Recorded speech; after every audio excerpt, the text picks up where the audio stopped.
बिस्मिल्लाहिर्रहमानिर्रहीम। अस्सलाम वालेकुम। काश का मार्केट के अंदर आपको दो तरह के पोटाश मिल रहे होते हैं। आमतौर पे पोटाशियम सल्फेट भी आपको मिलता है, 25 किलोग्राम की बोरी होती है। एसओपी के नाम से भी इसे जाना जाता है। सल्फेट ऑफ पोटाश भी इसे कहते हैं। इसके अंदर 50% पोटाश होता है, 18% सल्फर होता है। इसी तरह की एक और पोटाश भी मार्केट के अंदर मिल रही होती है जिसे पोटाशियम नाइट्रेट कहा जाता है, जिसे आप 13-0-45 का फार्मूला होता है, यानी 13% इसके अंदर नाइट्रोजन होती है और 45% इसके अंदर पोटाश होती है।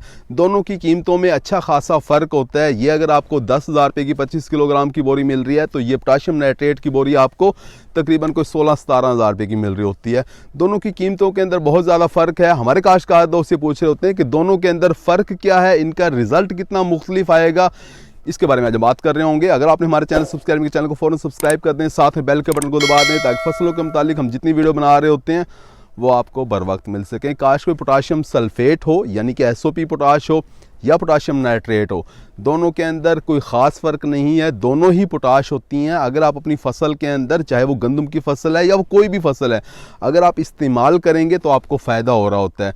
यानी कि गंदम की फसल के अंदर अगर आप इसे फ्लड करते हैं या इसका आप स्प्रे करते हैं तो दाना मोटा हो जाएगा, पौधे को गिरने से ये बचाती है, यानी कि जो गिरने के मसाइल हैं वो आपकी फसल के अंदर नहीं आएंगे क्योंकि ये तने को मजबूत कर रही होती है पोटाश। इसी तरह से पोटाश का जब आप इस्तेमाल करेंगे, चाहे एसओपी पोटाश इस्तेमाल करें या पोटाशियम नाइट्रेट इस्तेमाल करें, दोनों में से जो भी आप इस्तेमाल करेंगे तो ये गर्मी से फसल को बचा रही होती है। गर्मी टेम्परेचर हाई हो जाए यानी कि दर्जा हरारत ज़्यादा हो जाए तो उससे ये फसल को बचा के रखती है, फसल को ठंडा करके रखती है। वो सारे के सारे फ़ायदे जो हमें पोटाश से हासिल होते हैं वो हमें इससे हासिल हो जाते हैं, चाहे आप पोटाशियम सल्फेट खाद इस्तेमाल करें या पोटाशियम नाइट्रेट खाद इस्तेमाल करें। अगर आप फ्लड कर रहे हैं तो हम कह रहे होते हैं कि 12.5 किलोग्राम फी एकड़ के हिसाब से आप पानी के साथ फ्लड कर दें ड्रम के अंदर घोल के। इस वक्त जब आपकी फसल तकरीबन को 90-95-100 दिन की है, यानी गोब की हालत के अंदर है, सिटा भी बाहर नहीं निकला, जब तीसरा पानी आप लगा रहे होते हैं तो उस वक्त आप कोई भी पोटाश हो वो आप फ्लड कर सकते हैं। इसी तरह से आप स्प्रे भी कर सकते हैं, चाहे पोटाशियम सल्फेट है या पोटाशियम नाइट्रेट है, दोनों में से कोई भी आप इस्तेमाल कर लें। 2-2 किलोग्राम फी एकड़ के हिसाब से आप इनका स्प्रे भी कर सकते हैं, कोई मसला नहीं है।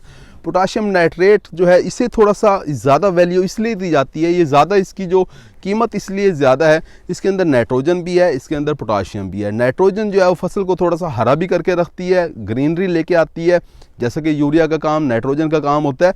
तो पोटाशियम नाइट्रेट जिसे कलमी शोरा भी कहा जाता है, जब आप इसे फ्लड करेंगे या आप इसका स्प्रे करेंगे तो फसल एकदम से थोड़ी सी हरी भी हो जाती है और साथ में सारे के सारे फ़ायदे जो हमें पोटाश से हासिल होने होते हैं वो भी हासिल होते हैं पोटाशियम नाइट्रेट से। इसके अलावा पोटाशियम नाइट्रेट का एक और बहुत बड़ा फ़ायदा ये भी है कि पोटाशियम सल्फेट जो है जब आप इसे पानी के अंदर हल करते हैं तो ये एक दफ़ा हल हो जाती है पानी में, फिर नीचे थोड़ा सा बैठ जाती है।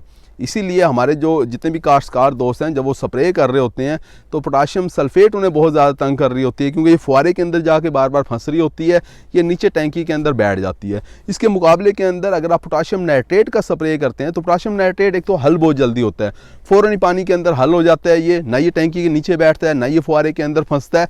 इसका स्प्रे करना ज़्यादा आसान रहता है। इसीलिए हमारे कुछ काश्तकार दोस्त कह रहे होते हैं कि नहीं जी पोटाशियम सल्फेट स्प्रे के लिए नहीं होती बल्कि पोटाशियम नाइट्रेट स्प्रे के लिए होती है।